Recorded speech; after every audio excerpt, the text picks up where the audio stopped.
I hate this guy so much. And he does this shit where, so I'm going to read from an interview, okay? So this was an interview, and you sent this in the group chat, and it made me so fucking angry. So Christopher Nolan cast Liam Neeson as Ra's al Ghul in Batman Begins. Batman Begins, which is a fucking comic book movie, okay, Nolan? Get over yourself. Scorsese said these aren't even films, okay? It's a fucking, I'm not done. It's a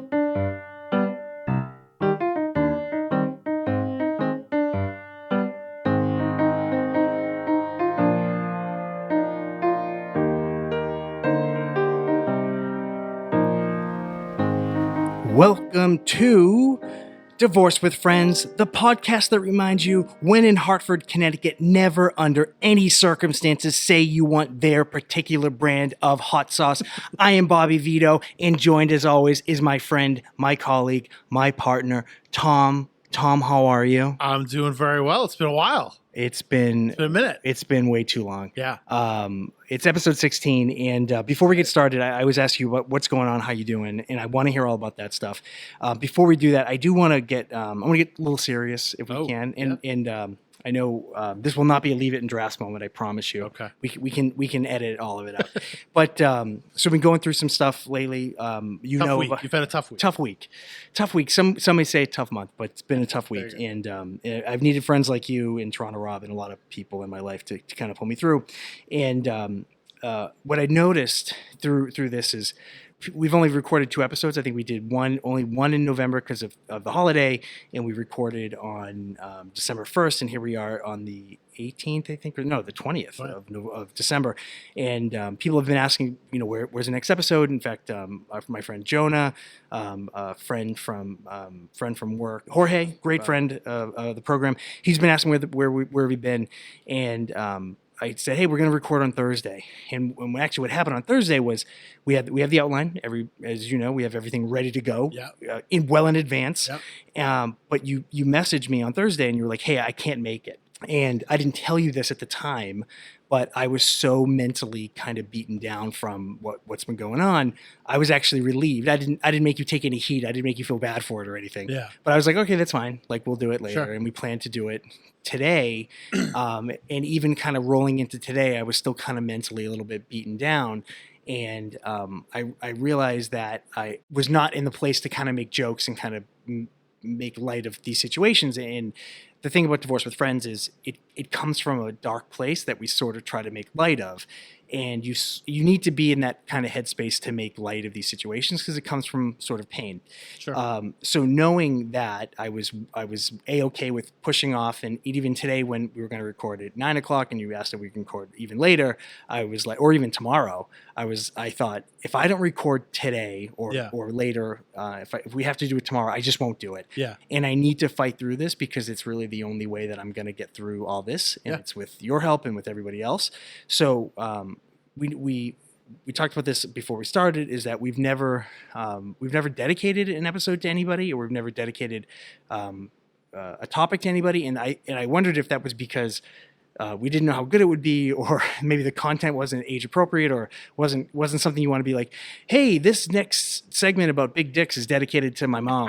And that's not really something you want to do. But I do want to dedicate this episode for better or for worse to people in my life that I love very much who, for one reason or another, I'm not with right now. And this is sort of a time capsule. And even though they can't hear it, and they probably won't hear it for years and years and years, I want them to know that this episode, this thing that we're doing, it's hard and it's difficult. And I do this for them. It makes everything better for me, which I think it makes things better for them. Maybe is what I'm trying to say. I'm not even sure. So with that said, this is for those people, and they make me happy, and this is my way of showing them how happy they make me. So with that, Tom, on with the show. What's been going on? Wow. Okay. Well, does that make sense? Tough transition. Yeah, that made sense.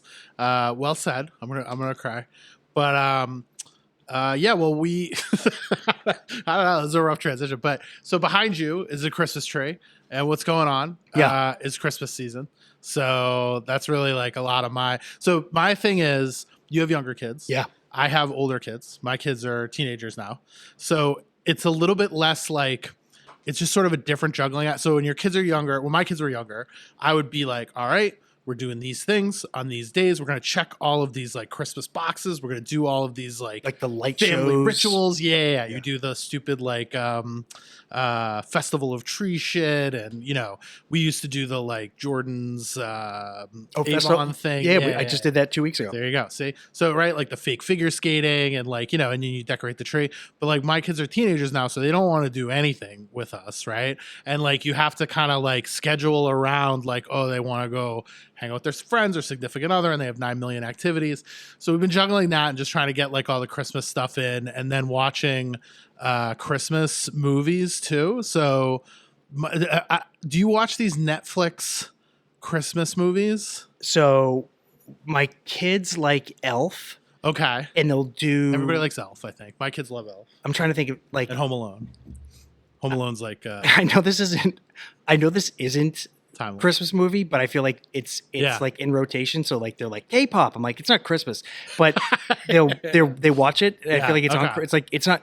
There's absolutely no Christmas ties, but I feel like because it's been on so much, I'm like my brain thinks it's Christmas. Yeah, that makes sense. But you're not. So the Netflix. I don't know if you've noticed this phenomenon. Maybe it's not on your corner of Netflix. Maybe it's not your algorithm's not showing you this. But Netflix has become like the Hallmark channel of Christmas movies. So they have. So the Netflix algorithm has been like. People like my wife, right? Who are like, they're like, they will eat this shit up. She will watch literally any. So titles include things like Christmas at the Alpaca Farm. That's an actual movie. That's so brutal. That's an actual movie, right? And every one of these movies is like, okay, there's usually it's centers around the woman, right? Yep. So the woman is like either a career woman, right? Or like a parent, right? And they go home, right? Because they live somewhere else, and they go home. So far it sounds like The Notebook, or it sounds like Sweet Home Alabama. Yeah, and one of two things happens. Yep, there's an ex-boyfriend, right? Well, either there's an ex-boyfriend, right? And he's kind of got it, or there's a guy they've never met, and that guy at home, if it's a career woman, that guy is always like a laid-back guy who works with his hands and is like, whoa, slow down. You know what I mean? Like, and he's got an amazing jawline and he's like ridiculously handsome. But he lives in Bumblefuck. Right, exactly. Yeah. And he doesn't make any money, but he has a dream. Yeah. He's always got a dream.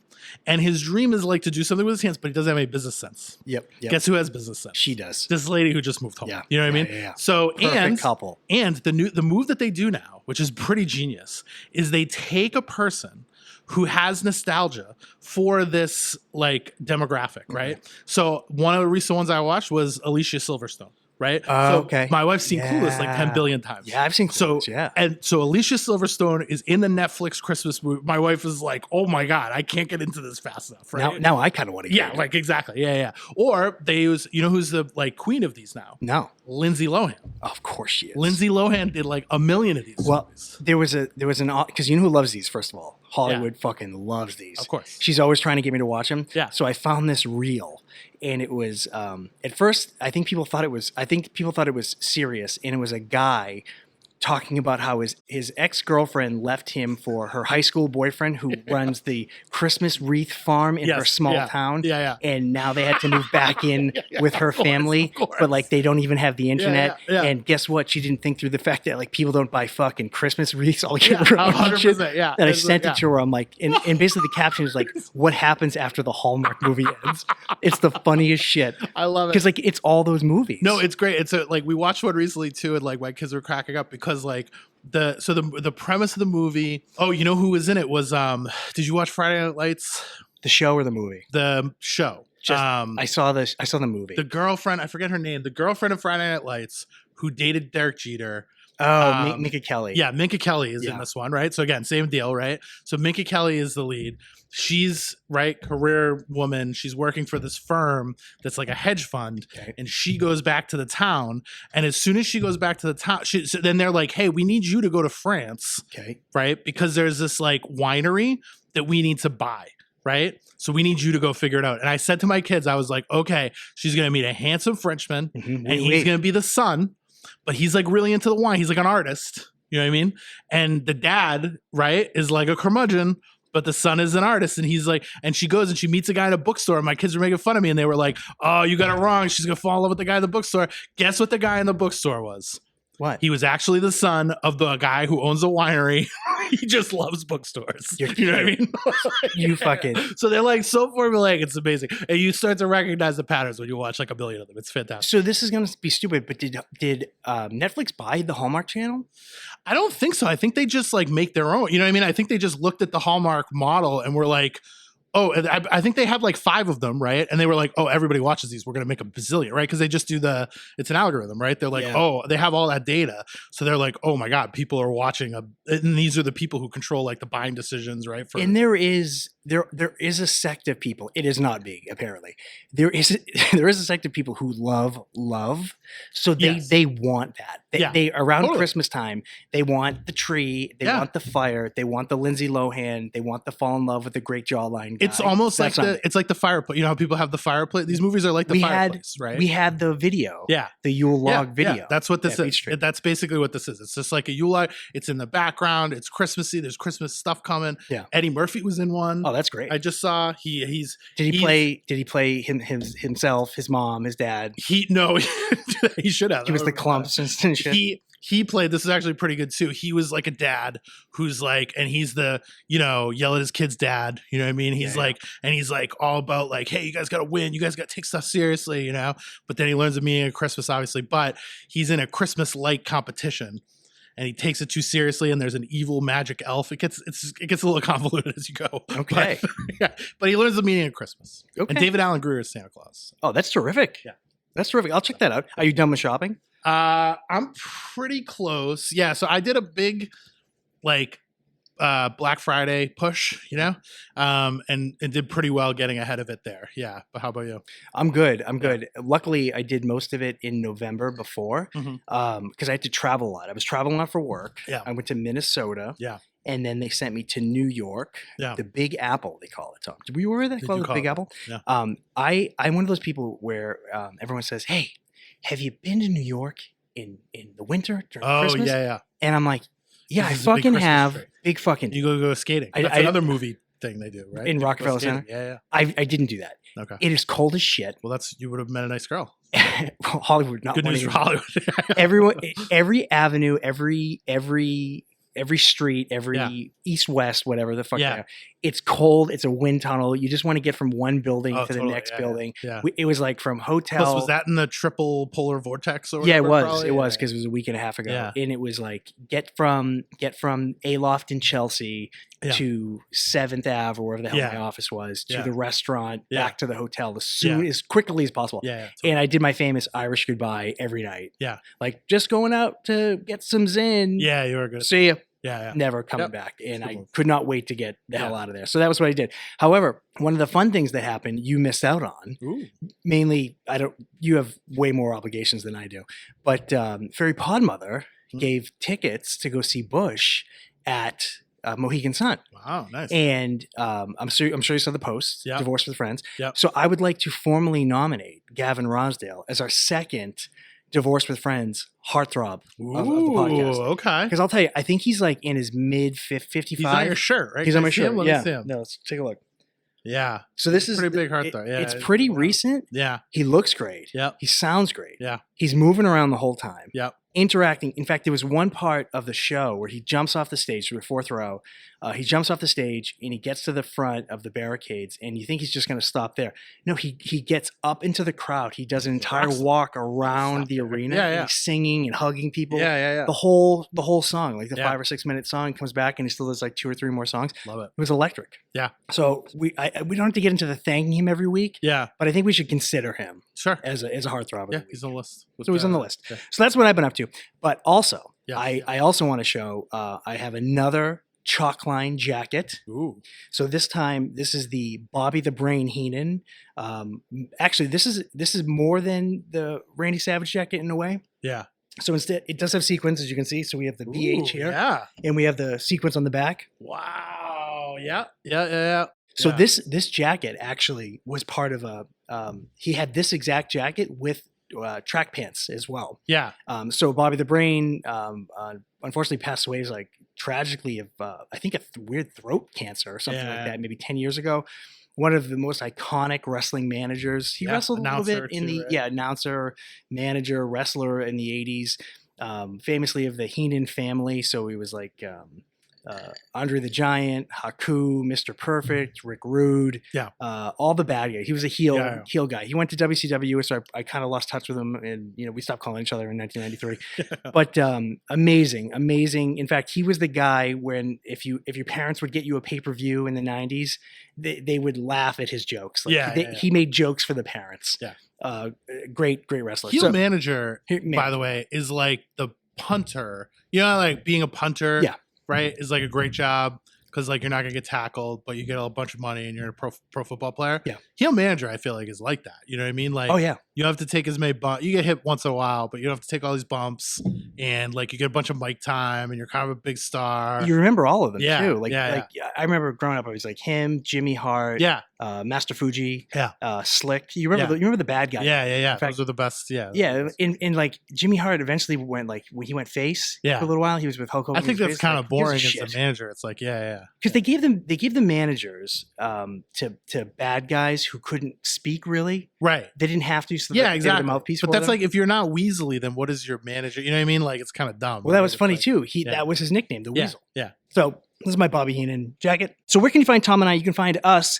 You can email Tom and I at divorcewithfriends@gmail.com. You can find us on Instagram at divorcewithfriends, Twitter, divorcewfpod. And Tom, speaking of finding us, we have a lot of listener feedback and emails this week. And the first one is actually a correction. Wow. So the first one is a correction from what happened last week. Okay. So if you remember, we did the Tom Does Urban Dictionary. Oh boy. So the first thing that we did was docking. And you gave your definition. We'll play the audio. And I think I said, I think that sounds like what you're thinking of is floating. And our listeners are fucking perverts. Because we got 2 or 3 messages that were like, I believe the Mormons call it soaking, not floating. That was from Kevin on Instagram. So let me play the audio just so we get everybody on the same page. Yeah, sounds good. The term we have here is docking. All right. Do you know what docking is, Tom? Docking. Okay. I definitely don't. Take a guess. So I'm going to have to guess. Okay. I would guess docking is... There's a sexual. I understand. I'll tell you what, if you're close, I'll give it to you. I would guess docking is you take your penis. Okay. And you put it in. Okay. I would imagine probably the vagina, but maybe, multiple places. Especially, if you're a fan of Bobby's. Yep. And then you kind of leave it there. We'll see. Okay. Ready? Docking. 2 men are gathered, one circumcised, the other not circumcised. The non-circumcised individual places his erect penis to the tip of the other gentleman, who then pulls his foreskin over the 2 heads and proceeds to jerk them. I wish you could see Tom's face right now. That is shocking. So Tom, I would have given it to you if you were like 2 gay guys, but you went right. That's not close. You can't give that to me. I think you were thinking of floating. Is that what is that called floating? I think so. That's not on the list, but I think that's what the Mormons do. Oh, the Mormons do that. They just leave it there and then because it's like you didn't have sex. Okay, so that break Joseph's rules. That was last week. You might if you. I made it. Did you get the Mormons mad at us? I think luckily the Mormons have not been. Are we going to be in trouble with the Mormons? That's the last group of people you want to be in trouble with. So luckily the Mormons. This is that show Big Love.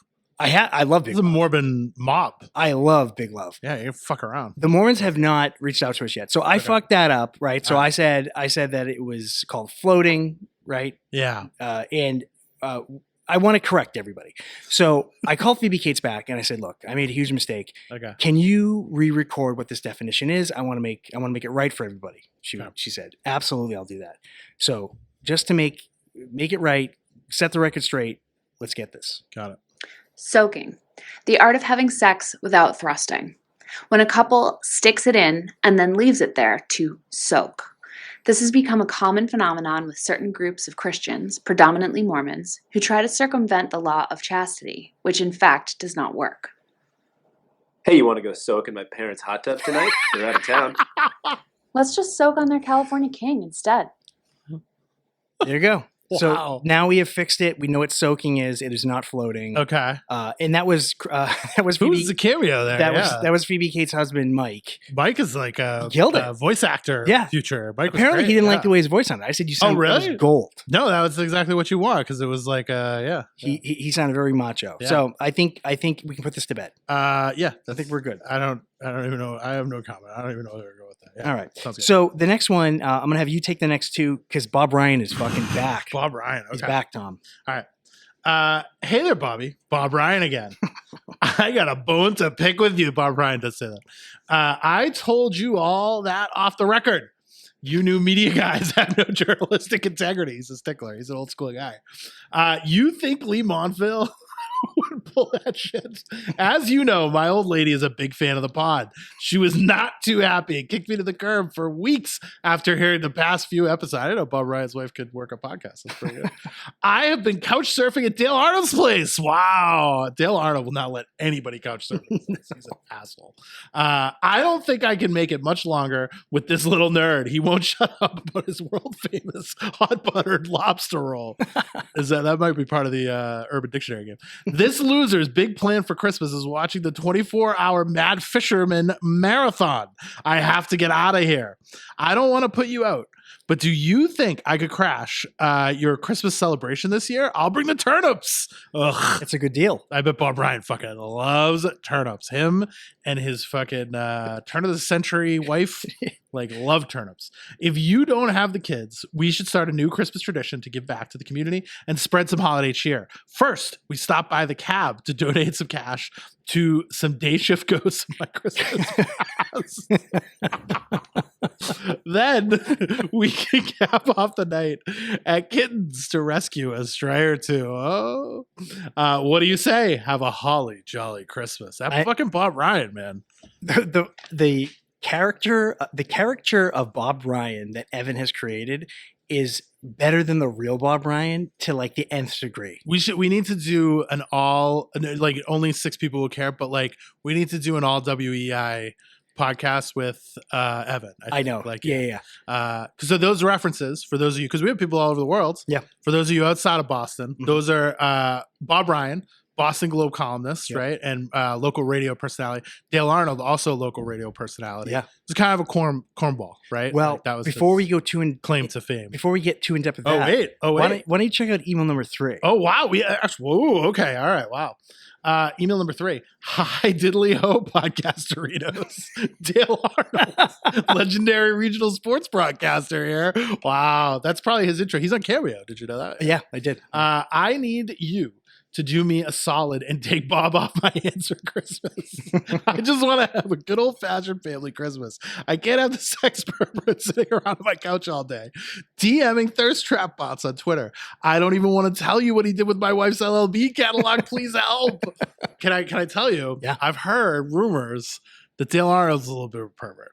And it's always those guys. Wait, where did you? I'm not denying it, but where'd you hear it? A local podcaster said that on a podcast. That's all I'll say.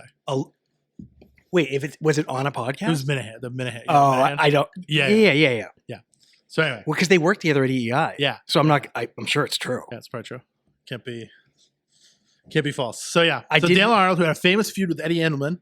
Yeah, in fact, they were in the A-Team together. So that was like at the beginning of my time in Entercom. Oh yeah. I didn't have any. All right, so I'll state this. So like I said, I worked at the Globe. So hang on. Let me set the scene. So Eddie Endelman was like the Howard Stern of like Boston sports radio. Sure. And famously, I think like I forget who said this. I think it was like Simmons has talked about how Eddie Endelman like one of the things that really bit him in the ass was that like the internet came along and he would just make shit up. Yeah. People would look it up and they would be like, Eddie, what the fuck are you talking about? Yeah. You know? So anyway, so Eddie was like this like old, you know, he had like these crazy stories. He made super like now like problematic jokes, you know, and stuff. And he was kind of like tried to be like a comedian, little shock jockey, right? Not crazy, but and then Dale Arnold was super straight laced. And when both of their ratings were kind of dropping, they stuck them together. Yep. In what was actually like I think a pretty successful show ratings wise. Remember They what it was hated called? each other. Was it did you just say the A-Team? The A-Team. Yeah, the A-Team. It's Dale Arnold and Eddie Endelman. Yeah, but anyway, that's right. so go ahead. So sorry. So All right. So I started at Entercom around the time that the A team was probably breaking up because it was right before Dale and Holly. Okay. Yeah. And I didn't know either one of them at all. Sure. But I do remember when I was at AI, it was my senior at AI. It was right when EEI opened that second studio. So they used to have that studio on right by the fan shop on what it's used to be Yawkey Way. Now it's David Ortiz Way, whatever it's called now. Everything's just called, yeah. But they moved it to Lansdowne Street. Okay.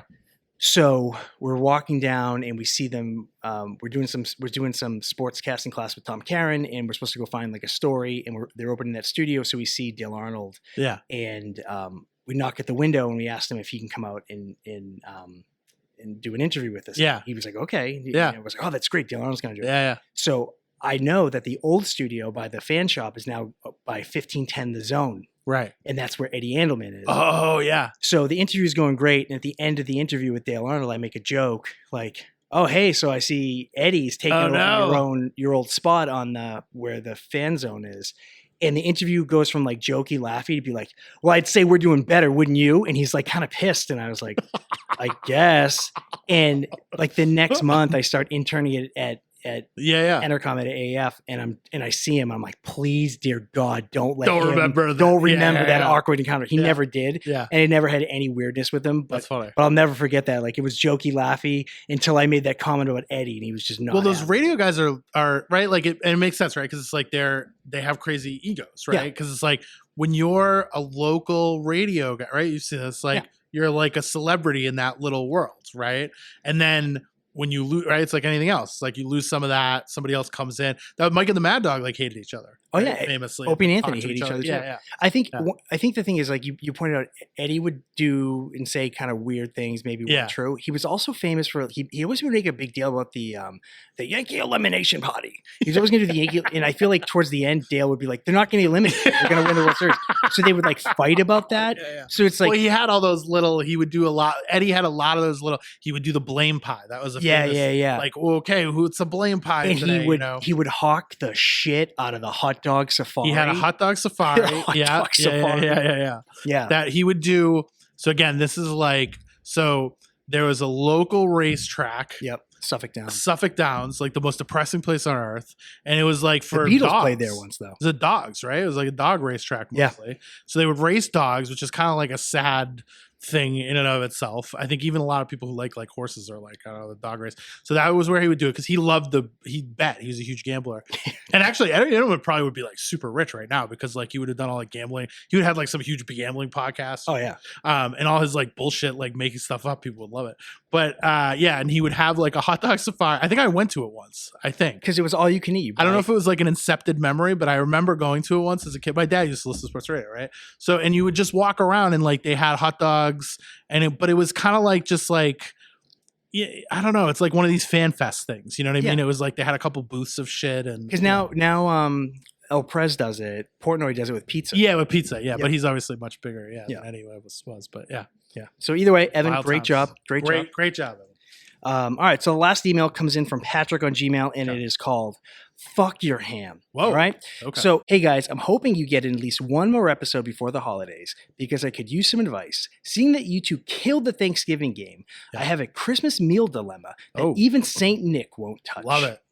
Every year, without fail, we go to my fiance's home for Christmas dinner. Okay. This is lovely, festive, and full of warmth. Okay. Except for one immovable tradition: the Christmas spiral ham. Ugh.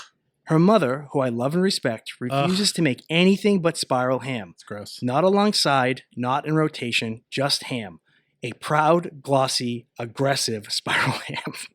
Here's the issue. I don't like ham. Yes. I don't hate it in a storm out of the house way. I just experience it in the way one experiences bad news or a very long voicemail.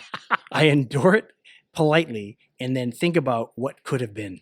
Being a gourmand myself, in an attempt to compromise, I offered to bring a roast, a neutral roast, a peace roast.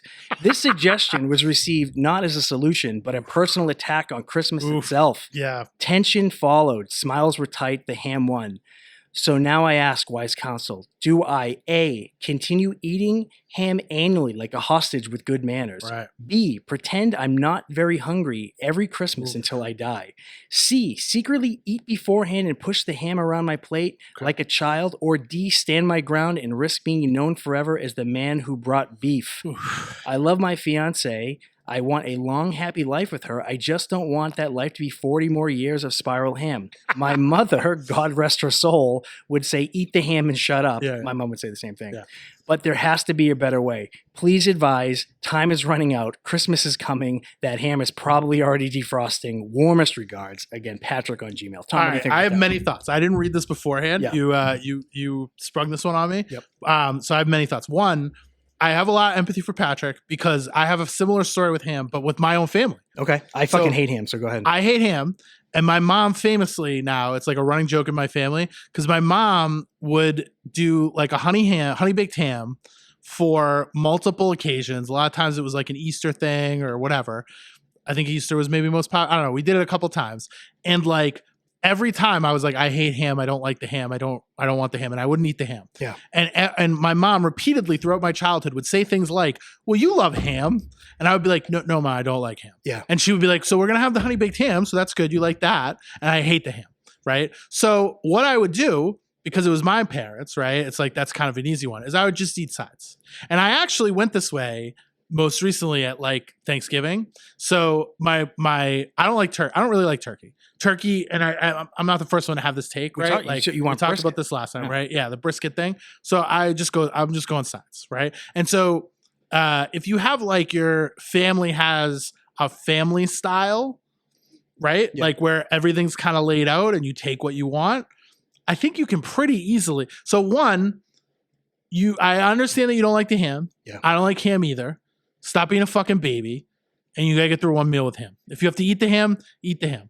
It's not contaminated. You're not gonna die if you have to eat a little bit of ham. You can always do the thing where you eat a couple bites of ham and you just move it around the fucking plate and you just throw it away. You know what I mean? Throw it away before people see it. That was my take It's too. not that hard. I do think like right off the bat, And you like, load up on sides. yeah, just eat a little bit of the ham. Because here's the thing: if somebody is like, people who love ham, they're the same fucking people who love soccer. And I don't necessarily mean like you have to love soccer, but I mean like Yeah. there's no convincing them that ham isn't the way to the go. ham's back. Like if you talk to someone who loves soccer, you're never convincing them that soccer's not the best sport of all time. But I will say, can I say though, Yeah. and like to your point about the ham enthusiast, I am a little concerned about this like idea that you can't bring a roast. That's strange. His mother-in-law sounds like a fucking bitch. She sounds like kind of a lot because it's like, I understand that you want to have ham. Yeah. Cool. Yeah. I'm gonna bring a roast too. It should be like, I've never been in an environment really where somebody wouldn't just be like, that's awesome, bring a roast. Yeah. And then anybody who doesn't want the roast, don't eat the fucking roast. My grandmother would do a ham and Italian supper. So she Yeah. would do like a lasagna Yeah, with meatballs great. and sausage because I Great. hated ham. And Yeah. the only time ham was ever like the only thing that would be served would be at my in-laws. Yeah. And I would have to fucking deal with that. But I would eat the ham, being polite. I would eat the ham. And it's fine. Like I like bacon and I like pork loin, so I'm fine with that. It's not like, But I'd never be like, I'm not eating that ham. Because the weird thing would be my mom would always say it's rude to ask what someone's serving. I don't even know if that's true. That's just something that was ingrained in my mind. So I would just always show up at somebody's house for a meal and just eat what they figure it served. out. Yeah. And that would be the end of it. I can see if you're ever allergic to something, and I feel like etiquette has probably changed because of allergies and gluten intolerance and all this other shit that people have. Yeah. But to your point, it's Christmas. It's once a year. Now, if every single time you go over to this wench's house, she's like, hey, Pat, I got the fucking ham for you, guy. Like, Yeah, maybe well, and I draw don't the know. line. So I don't know if this is like a they make the plate thing. I mean, if That's a the weird case, move. If true, Yeah. then there's a lot of red flags there. I feel like. Yeah. I think you should just suck it up. If you do, is the juice worth the squeeze argument? Do you really want to fight with her about the ham?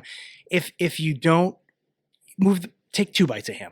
Yeah, take 2 bites of ham. Another move, you try to deflect attention by making somebody else the holiday bad guy or gal. Sure. So what you could do is, here's an idea. Yeah. A move that I've seen people do. Okay. I think I talked about this for Thanksgiving maybe, is when people bring Tupperware Yeah. expecting leftovers to come with them to somebody else's house. Okay. Right? I don't think people like that. So give me an example. So I'm going to bring Tupperware to your house. So you're going to your aunt's house. Yep. And your aunt's like, we're having ham, we're having all these sides, we're having roast, we're having everything. Okay. And you bring your own Tupperware in a bag. Because I want her to give me. At the end of the meal, you go, hey, I brought some Tupperware. Oh, so I can take some home? So if you have some leftovers, can I take some home? Oh, I feel the weird thing is you described it as I feel like my aunt would just expect that I'm taking stuff home.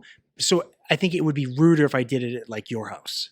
I think if you bring your own Tupperware, that's a little weird though. But it's presumptuous. Either way, if you just plant Tupperware on somebody, then they become the talking point of the. You go, hey, is that your Tupperware? So if you know what I mean, let's say this woman's name's Sally. So yeah, Sally's like, Patrick, did you eat the ham? And he's like, you go, oh, Sally. I don't know, but you can see over there, Phil has. Or you could just take your own Tupperware and go up and be like, hey, Phil wanted me to see if you could put some stuff in Tupperware. Now that's and then you just like hide it and you go like, can you? And then when they leave, you go, can you believe fucking Phil? That's actually brought his own Tupperware. Like, she's obviously super. Yeah. So this chick is obviously super protective of her fucking ham. Yeah. So he just needs to go in and be like, I would love to get more ham, but Phil just fucking load it up. Yeah, just be like, I don't know. That's the move. And then the next time you go over, you go like, well, I didn't want to eat any ham because I know Phil really likes leftovers. I would have, or I would have run out of ham. I would have not eaten before I came, but the last time I didn't get to eat the ham because Phil fucking loaded up. Because Phil loaded up on leftovers. He left early. Yeah. There you go. So Pat, we just answered your question. I think you got a lot of good options. There you go. There, Pat. Yeah. All right, so we're gonna move on to the news really quick. So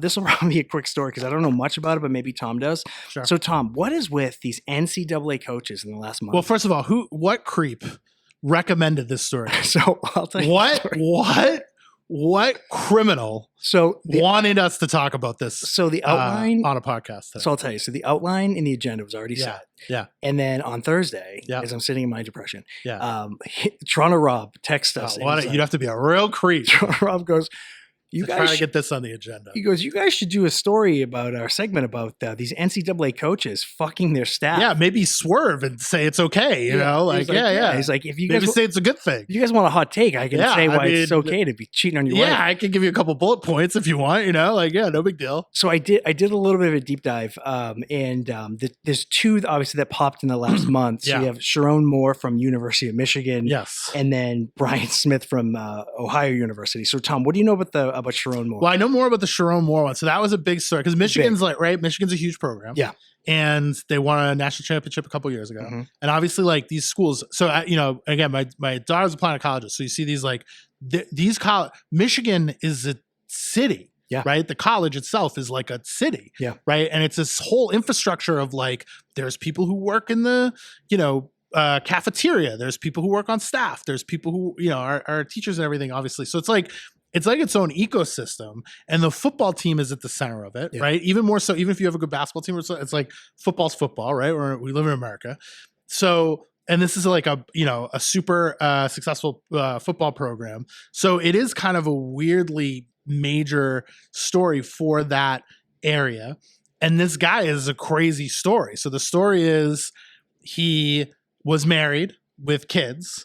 He was cheating on his wife with a member of the staff who is an assistant who reports to him, I believe. The significantly younger. I think there is probably a racial component to it. Sherrod Moore is black. The staffer is white. Not black. Right. So I don't really care about that, but not that I don't care about whatever, but that's part of the reaction, I think.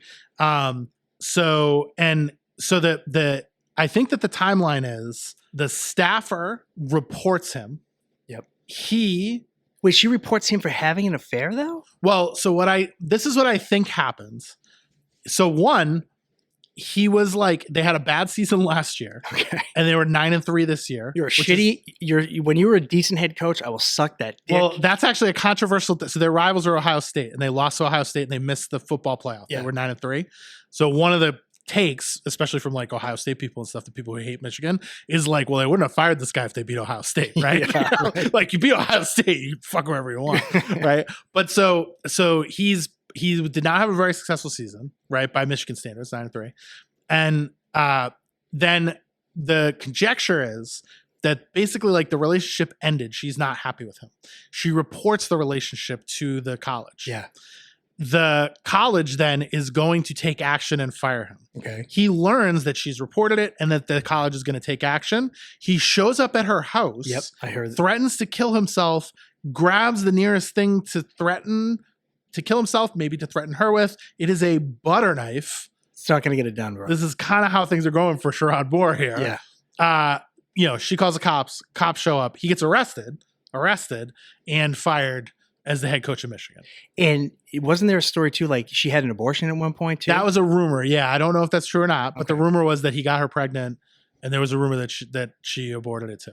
Well, the story that Toronto Rob actually sent to say, hey, because we knew about that story. So the story that Toronto Rob sent to say, hey, you guys should cover this was Brian Smith of Ohio University. So Ohio University fires his head coach, Brian Smith, for causes due to multiple contract violations, including extramarital affair with an undergraduate student in public intoxication allegations.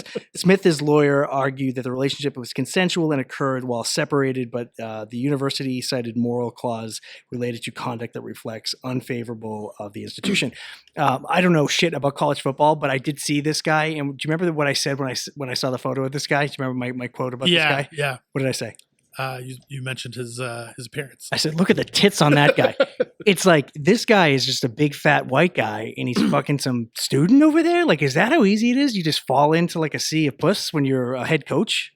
I mean, these coaches are a bunch of creeps. They're learning from your idol. I'm just going to say this.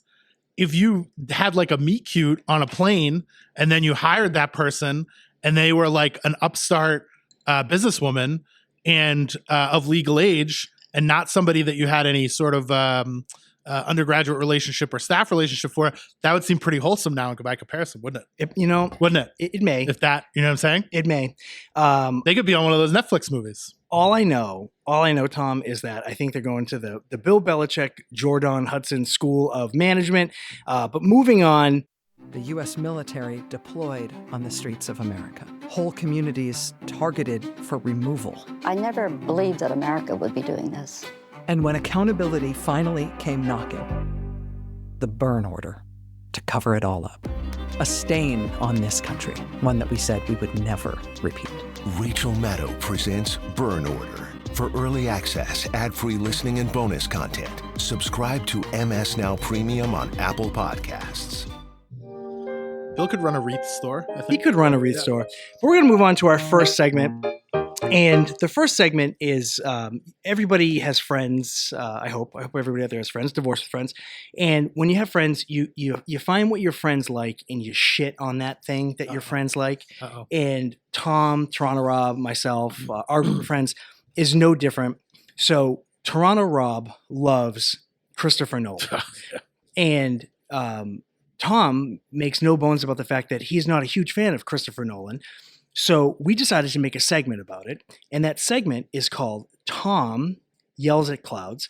So we weren't just going to make a segment where Tom is going to say how much he hates Christopher Nolan. We're actually get some fun with this shit. So we went to a friend who's a musician and we said, hey, could you write us a theme song for this? And he said, you bet your fucking ass. So enjoy the theme song to Tom Yells at Clouds. This is going to be a recurring bit on the program. And this week's topic will be Christopher Nolan, but enjoy the theme to Tom Yells at Clouds. Tom's in his 40s, stuck in his ways. Hates all the new stars, lost in the haze. Christopher Nolan, Papa Torah's a joke. Toronto of just another woeful. Tom yells at clouds, shaking his fist.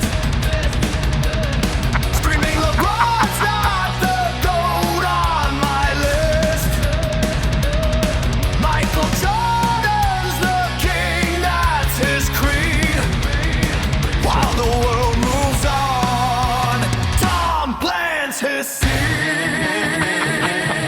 Abort. What? This is a terrible idea. I'm not. Abort. Terrible idea. Oh my God, I'm pissing myself. Terrible idea.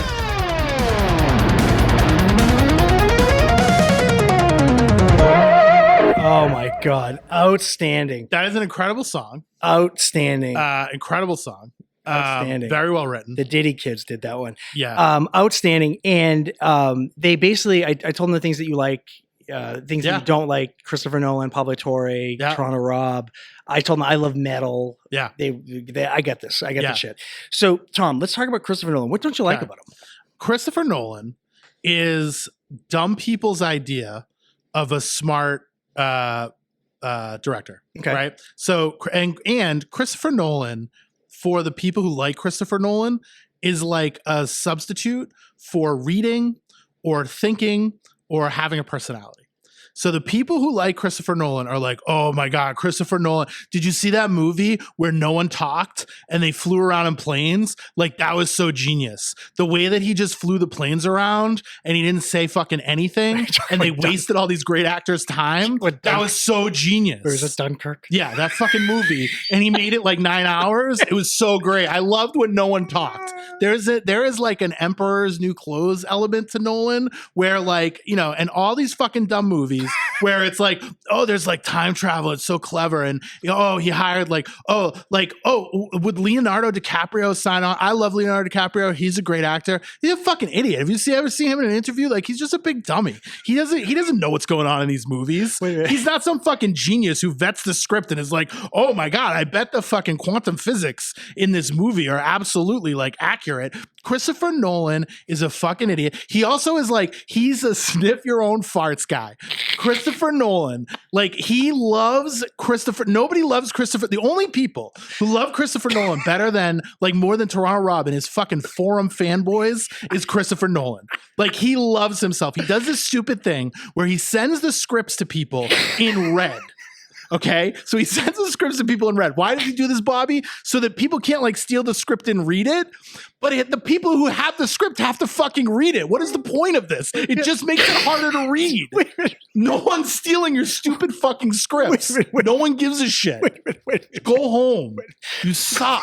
I hate this guy so much. And he does this shit where, so I'm going to read from an interview, okay? So this was an interview, and you sent this in the group chat, and it made me so fucking angry. So Christopher Nolan cast Liam Neeson as Ra's al Ghul in Batman Begins. Batman Begins, which is a fucking comic book movie, okay, Nolan? Get over yourself. Scorsese said these aren't even films, okay? It's a fucking, I'm not done. It's a fucking comic book movie, okay? To go against what audiences expected. Audience didn't expect Liam Neeson in a fucking comic book movie. Yeah, wow, what a fucking super genius. The guy's like been in the biggest action franchise in the history of the world. Oh my God, shocking. What a fucking move. Who's gonna put it in next? Rocky? Fucking Stallone? Like, unbelievable. What a genius move. We should put Stallone in the fucking Rocky sequels. Instead of an obvious threatening comic book villain. Yeah, okay, he wasn't that at all. He wanted someone noble and trustworthy. Read white and old. So the twist hit harder. When Neeson said, no, you don't want me, that humility told Nolan that he was perfect. Oh, it's like when they run for president and they're like, I don't really want to be the president. You're like, you're the only one I would want as president. Oh, that's like a mind fuck. First of all, I bet Neeson, that's a made up conversation that Nolan told people, and Neeson is so fucking old and out of touch. He's like, oh, that probably happened. He incepted him into that fucking, and like the whole point of that anecdote is for Nolan to be like, let me tell you how great I am for taking like the only role of color and giving it to an old white guy because I'm such a fucking progressive genius, Christopher Nolan. He's fucking terrible. And all he does is like talk about, the Odyssey. Let's be the 9,000th person to make some fucking shit out of the Odyssey. It's the like oldest story alive. And it's like, oh my God, I can't believe he did this. Like, oh my God, they haven't done this 95 fucking times since the beginning of film. Wow, he's such a genius. Oh, he cast Matt Damon. He's in every fucking movie. Jesus Christ. Oh shit. Okay. Yeah. Okay. Hold on, I gotta compose myself. Okay. Okay. So that was the exact rant I was expecting. So out of all the movies, is there a Christopher Nolan movie that you like? No, they're all tired. I don't know. They're all like, honestly, they're like all right. They're fine. Like they're just not like it's like you know, it's like if I was like, listen, I wrote the great American novel, and you looked and I just colored 4 pages, and you were like, oh, those are pretty good, right? But like I just colored 4 pages. Like his movies are fine. They're fine. They're fine. What do you think? Oh, so I told you what my favorite Nolan movie was. Yeah, The Prestige. What'd you think? It's fine. It's fine. It's fine. It's like Ocean's 12 or something. Like Brian Koppelman made the same fucking movie. What was the one with What? They're just two magician movies. The two magician They movies. came out at the same fucking time. They're the same fucking thing. Maybe I like that one. Maybe that's the one I That's like. probably the one you like. You don't even know. Who gives a shit? You know what I can tell you definitely happened with the Christopher Nolan one, though? It was pretentious as fuck, right? Everybody who worked on the set hated it and lied about it after and said, oh, he's such a great guy. Okay. He's an asshole. Okay. Well, I don't really think there's anything else we should say about that. Yeah, I think that covers it. Is that good? Yeah. I'm All good right. with that. And now a message I feel from our better. sponsors. I feel better. Hey, it's Emma from Divorce with Friends. Thanksgiving is over, and while your family have thankfully all left, your new man Fupa is going to be causing problems long after St. Nick slides his fat ass down the chimney. But don't worry, even if you can't find your candy cane without a search party led by Rudolph, I'm here with some good news and a Yule log of a deal. For a limited time, Crisco Dildos is offering a buy one get one for all their 2025 bestsellers. And you know what they say, if it feels good, do it. And the good news doesn't just feel good for your wallet, her purse is going to love it as well. Don't forget about their home molding kits and be sure to check out the new website, CriscoDildosNE.com. It's BOGO for that pogo this holiday season. And remember, if it doesn't say Prisco, you're just fucking yourself.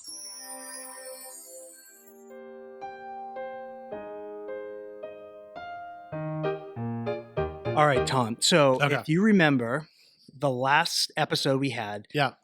we told part one of Finding Love at Harpoon Fest. Yeah. So I'll take everybody back really quick. We're in late October of 2012, and where we last left our heroes, myself, I had just shit my pants in a cab. I blacked out and I shit my pants in a As cab. heroes do. Okay. So I got let into my apartment, and the next day I had called that girl. Right. And I did remember her name, so I did have her name. And what I did, I got a date with her at Eastern Standard down by Fenway. Do you remember Eastern Standard? I don't. So it was like down by Fenway where like 7-Eleven and McDonald's are, but Eastern Standard was to the left of them, but it's gone now. It was a really, really nice restaurant. There was one problem. Uh-oh. Pretty big problem. Uh-oh. I didn't remember at all what she fucking looked like. Oof. And this was in 2012. Did I say 2011? It's 2012. Doesn't matter. I did not have Facebook, and I did not have Instagram. So Instagram So wait, was so around. you called her, I had her number. but you didn't know what she looked like. I had a fuzzy picture of her on my phone, and that was the only thing I had. And I couldn't ask my friends what she looked like because I did some research actually, and because I told a story about how we get kicked out of West End Johnny's. Okay. And reminder, Conti goes, "Oh, we get kicked out of West End Johnny's because he was doing handstands and the bouncer kicked us out." Okay. By the way, side note, happy 40th birthday today to Conti. Wow. Today's happy Conti's birthday. 40th birthday. That's exciting. Yeah, so I had no idea what she looked like. I had like a fuzzy picture of her, Okay. but in my mind, I was like, "Oh, she's pretty," I think. Okay. But You I- let it fly. so it is what I it would have is. done that. I would have done Yeah, so I basically should not have been trusting anybody's judgment, right? So the date night comes, and I get down to Fenway, and I do my super secret parking down by Bay State Road, and I Yeah. wait by Eastern Standard. that. Power move. And I Press remember the this lady. night vividly. It's like a raw, misty, rainy night Okay. in like late October, early November Okay. of 2012. Yeah. So it's probably like 7:30, 8 o'clock. So it's dark, but there's like streetlights, whatever, but it's like misting, whatever. So I see this woman coming over to me, and she's like waving from the distance. So I'm like, that's gotta be her. So I'm like Okay. squinting, but it's raining, it's misting. So she's basically as fuzzy as the photo, right? So this is not fucking helping me at all. So as she gets closer, like I recognize her, but I can't place her. Yeah. And I'm starting to panic.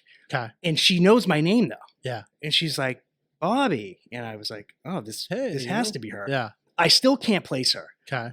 As she gets closer to me, I know who this is, but it can't be the girl because this is my Oh, friend's. plot twist. Yeah. It's not the girl. I don't know.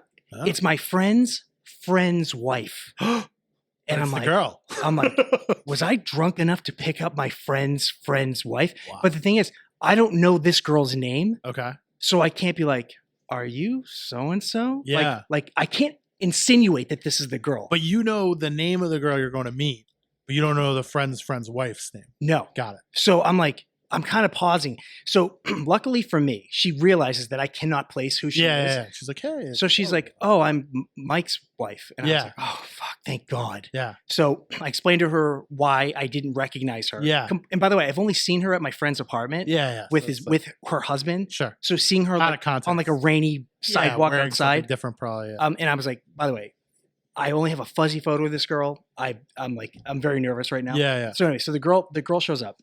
Which is probably charming. Yeah. But the wife probably. So I fucked her. Yeah. No, so It's like I leave twice then. so the girl, so the date finally shows up, Okay. and we get to talking, and Yeah. I learned something about her, which I remember this about her, but you actually called it out when I was telling you the story. Reminded me of the story. She was like a psych major. Yeah. And you remember they say about psych majors. Yeah. They're more fucked up than any of us. Yeah. True. Yeah. So she's a psych major. She is from Arlington. She's our age. Yeah. And this is 2012. So she's our age, from Arlington, but she lives in Goffstown, New Hampshire now with her parents. They had just moved. So after she graduated college, they moved to Goffstown. Okay. Do you know anything about Goffstown? I've never heard of that. It's up past like Amherst, Okay. but it's like up in like to the left. You got to like drive through the fucking mountains. Okay. So we have this date. It's nice. It's whatever. And she's coming. Yeah, exactly. Yeah. So she's coming to Belmont to hang out on the weekends every now and then. But after a couple of weeks go by, she asks if I can go up to New Hampshire to go see her. So at first she tells me your parents aren't going to be there. So I'm fine with it. Okay. But the day that I'm going to pick her up, she's like, actually, they will be there. Oof. So, and how far in is this? 3 weeks. Okay. This is Is this a woman I'm thinking of? Where I'm not gonna say her name, but yeah, I liked her. Right? Did I meet her and like her? She was a weirdo. Okay. She was a weirdo. Okay. But so I go. So she gives me directions to the house. Now she tells me at this exit, you're gonna take this exit. 10 minutes off the exit, you're going to lose GPS. Okay. So she's like, you're going to have to take these directions out. She gives me the directions. And basically the directions, which I obviously don't remember, but they're fucking shit like left at the moose, right at the burned out truck full of bees. And it's like, if you hit the Confederate flag, you went too far type thing. Yeah. So I finally get to her house. And from the front of the house, it looks normal, right? So it's like a colonial house. With like green. It's like a white house with green shutters. It's totally normal. Sure. But she tells me I have to go to the back porch. So I go to the back porch. And I get to this like back porch, like this like 3 Seasons back porch. And I notice instantly that something looks off. Yeah. And the only way I can kind of describe it is for a 3 Seasons porch, there was like 4 seasons or 5 seasons worth of shit in it. Okay. So there's just like way too much stuff. I'm not going to call them hoarders, but there was just way too much shit for that room.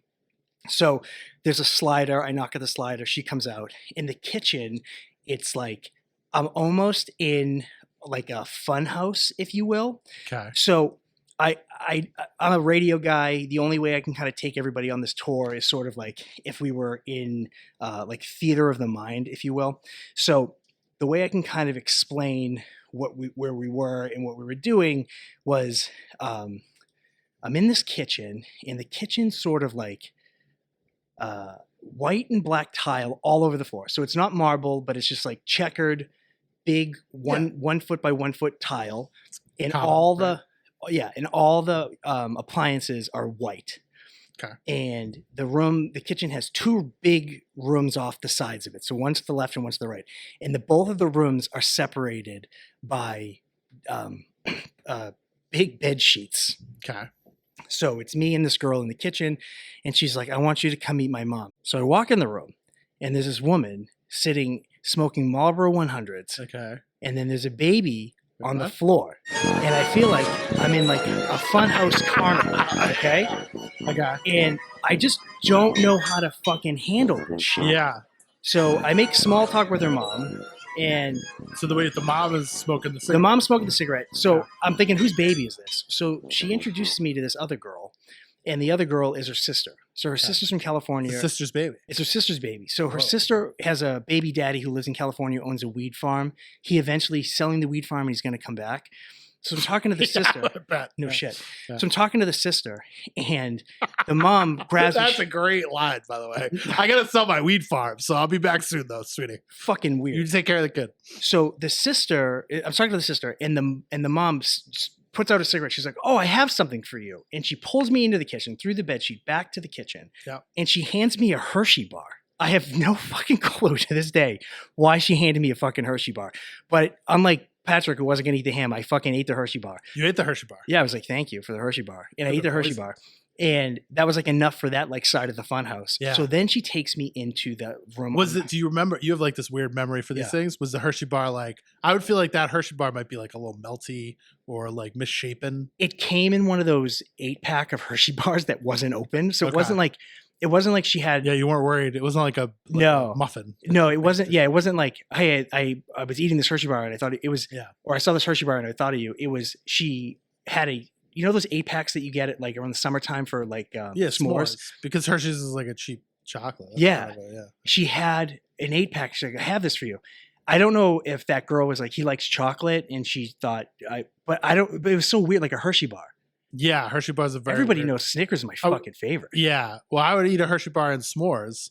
But if I brought my wife a Hershey bar, she'd be like, what the fuck is this? She'd like smack it out of my hand. If I brought my kid a Hershey bar, he's like, low quality chocolate. What are you, a fucking pilgrim? Bring me a fucking Hershey Give me bar? Cadbury. Yeah. So after that awkward encounter, she brings me to the next tour on the haunted ride. Okay. So we go into the room on the right and we go through the bed sheet. This room is a dining room and it's pitch black. Yeah. And all I can see is a glow of a computer and a man sitting behind it, and it reeks of weed.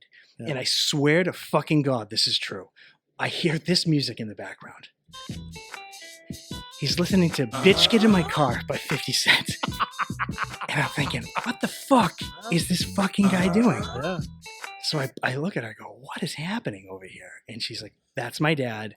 He loves getting high and making mix albums. And I was like, on what? She's like, he downloads them on Napster or whatever the fucking LimeWire is. Because you could still download shit. So I talked to him for a couple minutes and I'm waiting for like some hallucinogen to like kick in from that Hershey bar. Nothing happens. So she brings me upstairs to her room finally. So we go up to her room and the woman you're dating, not the mom. Not the mom. Yeah, okay. Not, I wish. Just to clarify. The baby brings me up to her room. So the girl brings me up to her room and out of every weird room, from the 5-season porch to the weird kitchen to the baby smoking in the one room to her dad ripping a bong, listening to 50 Cent. Yeah. Her room is the epitome of tranquility. Yeah. It is calm. Yeah. It is peaceful. Yeah. It is like pastel. Yeah, it is nice. It smells clean. The rest of the house smells like weed and cigarettes and Hershey bars. It is just like the most calming place ever. And I started to like feel bad for her. I started to feel like this girl has something weird going on like in her life. And that's why she's in psych. And I have no idea what the hell's going on. So was she a teacher too? She wasn't a teacher, but in part of her, like, I guess I'd call it a fellowship. Part of like whatever program she was in, that's what she was doing. Yeah. So, well, that's like a classic thing, right? It's like people sort of take control of what they can control, right? In the midst of chaos. Yeah. So they'll become, right? Some people spin out and some people in those environments will like, right? Like be super controlled, right? And controlling. Totally. So in the middle of this like tranquility, they were like finally having like 10 minutes of normalcy. This is what we start to hear. Oh, what the fuck is that? Wow. So she like the mom and the 50 Cent dad, or no? So she tells me as we start to hear this fucking next door. Yeah. And this is another story where people are like, that didn't happen. Hand to God, this fucking happened. Yeah. So she tells me that her brother, who lives in the next room, is deaf and listens to porno really loud because he doesn't know how loud it is for the rest of the house. Most bizarre situation ever. So again, I have shitty boundaries at this point in my life. Like a normal person would have ran for the fucking hills. Ran for the fucking hills. I do not leave. We end up like going to Manchester for dinner, but somehow her sister tags along. I think it was one of those things where it was like we were leaving. The baby? No, the baby didn't come. The baby came to dinner. But as we're leaving, I think her mom was like, "Where are you going?" And she's like, "We're going to Manchester." And she's like, "You should bring your sister." We got 7 more Hershey bars here. Why are you going to dinner? Yeah, dinner's wrapped up in the kitchen. So we ended up bringing her sister. And the only thing I really remember about that night was like her sister was actually really nice.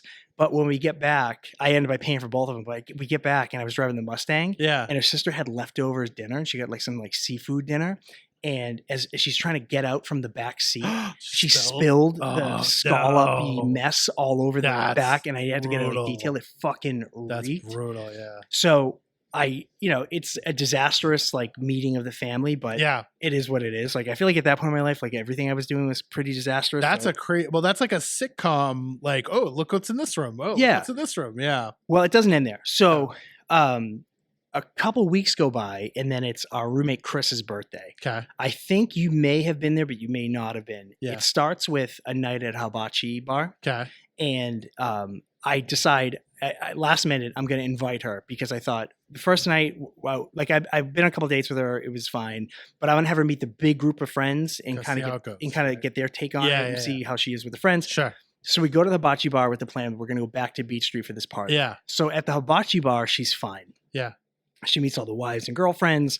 She's fine. On the way from the Hibachi Bar in Lexington to Beach Street, she gets in on the like, what are we type conversations. And hey, I'm meeting all the girlfriends. Like, I feel weird introducing myself as a friend. I'm like, I don't know why. Yeah. So I proceed to like Charlie Pluth myself and like take a pill in Ibiza and get so hammered that night to not deal with her shit that it's a good way to handle it. Not the best thing. I throw up so violently that night that I pop like 5 blood vessels in my left eye. Oh, wow. That I have to call out sick that Monday from work, which was in a weird twist of fate, my soon-to-be ex-wife's first day at work at the company I worked for. Ooh, okay. And when I showed up to work the next day and I met her, people at work affectionately called me Fades for face aids because I was so repulsive to look at because of the fucking the blood in my eye. That's just tangent. But so that's like a week before Thanksgiving. Okay. So she tells me, good news. Yeah. I can't live with my parents anymore. My classes and everything's in Arlington. I have a friend who's got a place in Arlington. They said I could rent a room. She's like, I'm moving the day after Thanksgiving. Can you help me? The Friday Thanksgiving, can you help me move? I do not want to help this girl move, but I have no boundaries. So I drive all the way back up to Goffstown. I take the left at the Moose, the right at the burnt out truck with the bees. This time I don't hit the Confederate flag, so I'm fine. Went too far if you did. I get to her place, and she does the thing. I think that was, I had a bunch of icks, a bunch of turnoffs, but she did the thing that it's like unforgivable in the move. Do you know what that was? Can you guess? Wait, so she did something that's unforgivable in a move. Oh, in a move. In a move. Oh, unforgivable in a move. What's bad move etiquette? This is unforgivable. Wow. Do you mind if it's the Friday after Thanksgiving? And it takes from do you mind? I'm off. It's the Friday after Thanksgiving. Oh, she hadn't packed everything. Hadn't packed a fucking thing. I got it. Yeah. That's hadn't packed a fucking thing. That's not good. Dude, that's not her good. Dresser was full. Ooh. Her closet was full. Her bed hadn't been taken apart. So like, keep in mind, her dad was there too, like smoking weed, listening to 50 Cent. Nobody helped us. Like, I had to bring all the shit. It was miserable. It was the worst. So the whole way from Goffstown to like Somerville, like I'm plotting like how I can fucking break up this chick. But in the back of my mind, she never said this, but I'm like, did she move to from Goffstown to Arlington for me? I'm like, oh God, it's fucking terrible. So I'm thinking to myself, like, how I she wouldn't pack for you though. Yeah, no shit, she wouldn't pack.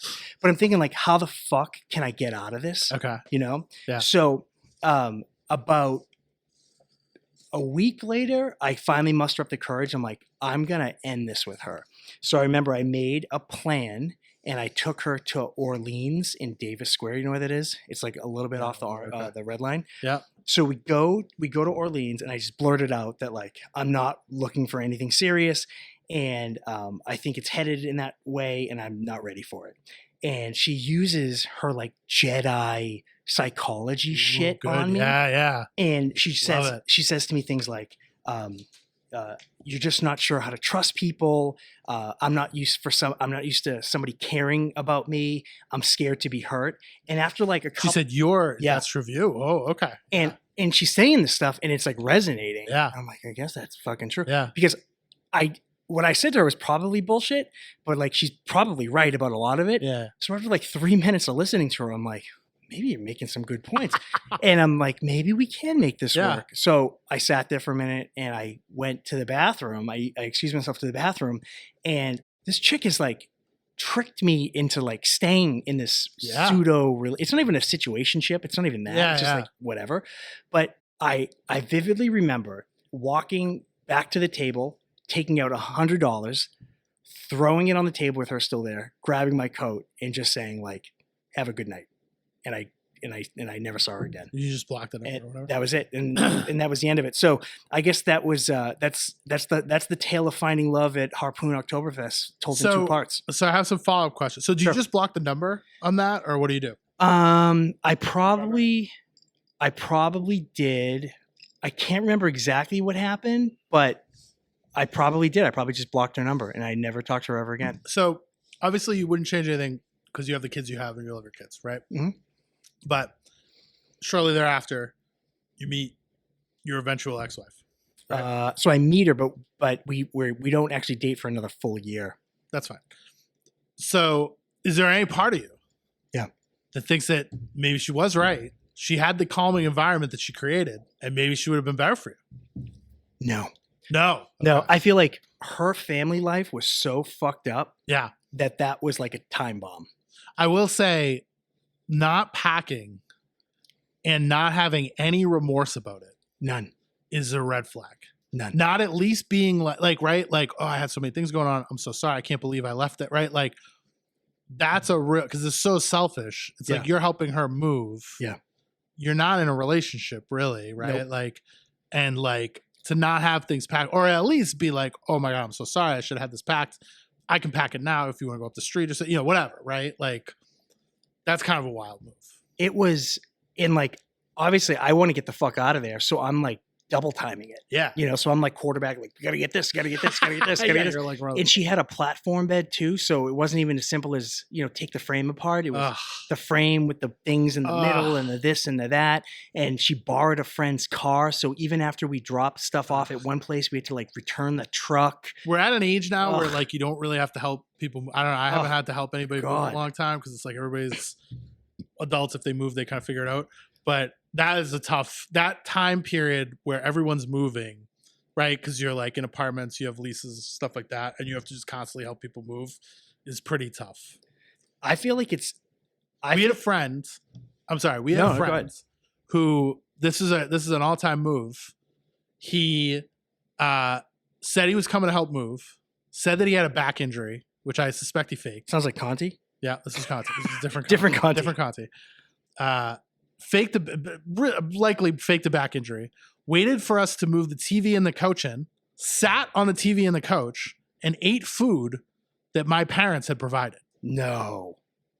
I think that you were there. I think this was the move that we did together. That was so. I remember I couldn't get the whole day off. So I came late. So I think I missed the beginning. Also, part of that move was, and I think about this often. Do you remember? So when we moved in together, you, me, and Toronto Rob lived together. Yep, right? Of course. And when we moved in together, Toronto Rob bought a TV. This was at like the end of the like projection sort of TV, like I don't know how, like this is the end of peak TV, right? Where you had to pay like $1 gazillion to get these giant TVs, and this TV we could barely get it in the apartment.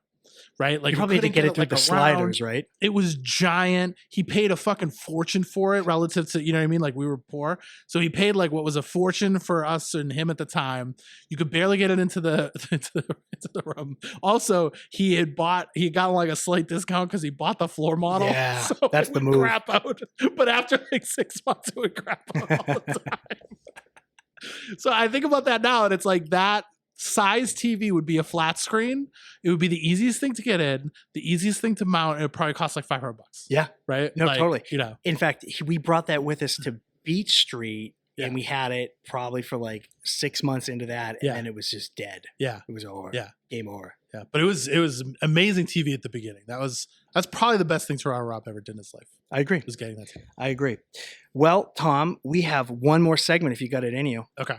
You ready? Yeah. So everybody knows that Tom thinking on his feet, as you can tell by that last rant, is the best part of the show. Yeah. So inspired by Tom Does Gay Porn, we have another game where I found some amazing porn clips. So Tom, if you remember from the first game of Tom Does Gay Porn, let's not title the episode that, huh? We won't call it that. Okay. But we realized that it's not necessarily the sex acts that make it great, but it's the dialogue.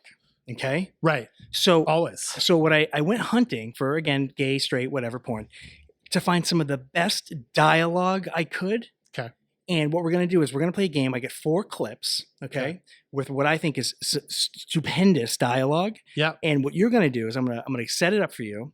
I'm going to play some of the clip, and you're going to tell me what the rest of the dialogue is, just a roundabout way. Okay. Okay? Yep. There's no drinking. It's just a fun game, okay? Okay. So this is the best, worst lines in porn, all right? So this one is, fool me twice, shame on me, all right? So in this Game of Thrones parody, Khaleesi is trying to talk her brother into covering her in his Jon Snow. Oh, no. He warns her about being fooled in the past. Ready?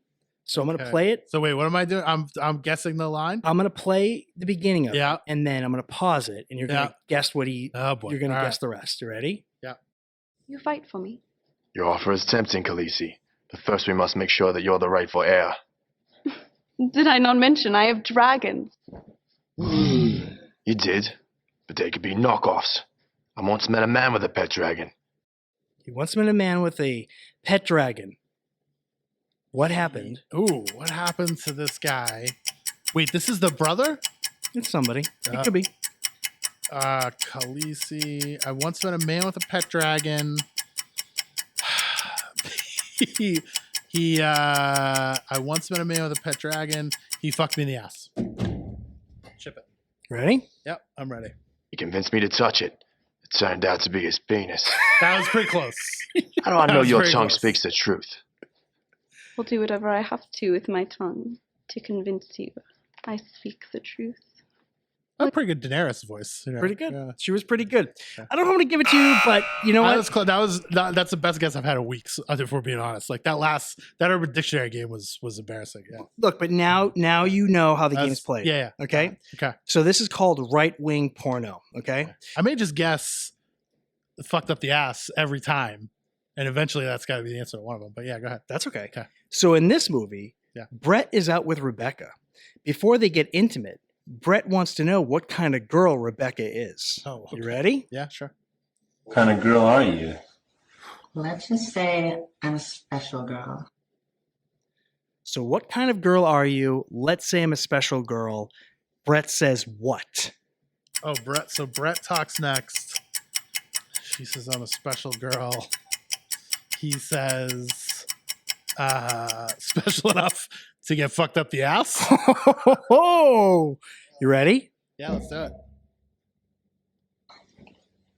What are you, retarded? Jesus, Brett. I wouldn't have said that. Fucking Bozo of the week, Brett. No dick Bozo. That fucking clip, dude, fucking had me howling. All right, ready? Wow. Okay. So this one's called Yeah. Here I Am, Rock You Like a Hurricane. Hurricane. In this movie, Rich brings Joe a nice drink to stay calm during a hurricane. Okay. Rich tells Joe he's glad he came over. Rich pulls out an all-timer. You ready? Yep. Yeah, who is it? Hey, it's Rick. Rick? Oh, Rick, come on in. Hi, Joe. I brought you one of your favorite drinks. Fantastic. Thought we'd have our own little hurricane party together. It's a great idea. You know, I've never really been in a hurricane before. Well, that makes two of us. Hell, no one should be alone in a hurricane. Don't want you to be alone in a hurricane. What does he say next? It's about to be a hurricane in your ass. Jesus Christ. I'm really glad you're here with me. I wouldn't want you to get blown away. Ooh. Oh, you walked right into Besides, it. I like hanging out with you. You make me feel good. Yeah. So wouldn't want you to get blown away. Blown away was, yeah. Okay. Good one. Well, this is the last one. Okay. And by far my favorite. Okay. Yep. So this is called Fuck 'em. Okay. Tony is not pleased that many of his guests have left before his midnight toast. Okay. But the remaining guests are in for quite the treat. You ready for the last one? Yep. Okay. Cheers. Cheers. And to the prudes who split the party early, fuck them. Straight up the ass. Oh. All right. So for the prudes who have left the party, fuck them. Yeah. Straight up the ass. Come on, one time. All right. What's he going to say? One time. All the money. Yeah. Without further interruption, let's celebrate and suck some dick. Come on. That was such an obvious one. out of here. Oh, fuck. Tom, 0 for 4. Fuck him up the ass, fuck him, right? So, yeah. Tom, that concludes our best and worst lines in porn for this week, episode 16. What'd you think? That was a great game. My strategy of it's kind of like remember with the old standardized test, you just get C on everyone. Yeah. So that didn't work. So I'm gonna have to come up with another strategy for future games. But that was a good one. Those are. I mean, the porn dialogue is always like a winner. Yeah. I thought the toast by Tony it caught me so off guard that I was glad that I found it. Yeah. Like, those things where it was like, if I sent it to Emma or Lindsay, she would be like, I'm not opening that. Yeah. But when I get it, I'm ecstatic that I got it. Yeah. I can't explain it. Yeah. But either way. All right, Tom. So let's do our plugs and our thank yous. Okay. What do you got, Tom? So do you know what I found on Burnt though? What do you got? A little troubling. He has like a whole rant that he hates naps. Because we're not at babies, and he doesn't have respect for people who nap. Yeah. I do think that's a hard take. It's hard, and that's what I've heard too. That's kind of similar is you're not a baby. You can't diet like when you're a baby. You don't have control of what you put in your mouth. You know what I mean? Like that kind of take. Yeah, which is like a harder take as a fat guy who naps. Like I don't love that. So. I do love naps. But we're Berthal, welcome to come on the podcast and defend his nap take, I would say. And I'm sure because he's probably been, drugged or whatever, he probably defend Nolan as well. Is he in the new Nolan? He's in the Odyssey movie, I think. And he was talking about how he loves Tom Holland or something. And I'm sure he's said a bunch of positive stuff about Nolan because Nolan is I think he's probably, this is allegedly drugging people and making them say things like that. It's like how nobody said bad word about Cosby. Do you think Nolan was at Tony's party? Probably. I think Nolan. Fuck. So have you seen any evidence that he's not in the Epstein leaks? I'm not going to say shit. Have you seen any evidence of that? I haven't. All right. Well, I would like to thank Dean Corsi for this absolute fire theme song. You can find Dean Corsi at Instagram at Dean Corsi Music. You can email Tom and I, divorcewithfriends@gmail.com, Twitter at DivorceWFPod, Instagram at DivorceWithFriends. Podbean will distribute this to all of your locations: Apple, Spotify, Amazon, YouTube, iHeart. Like, subscribe, smash, review. We'll catch you in 2 weeks, probably after the New Year. Merry Christmas, Happy Holidays, Happy New Year. Bye, Bear. Bye-bye.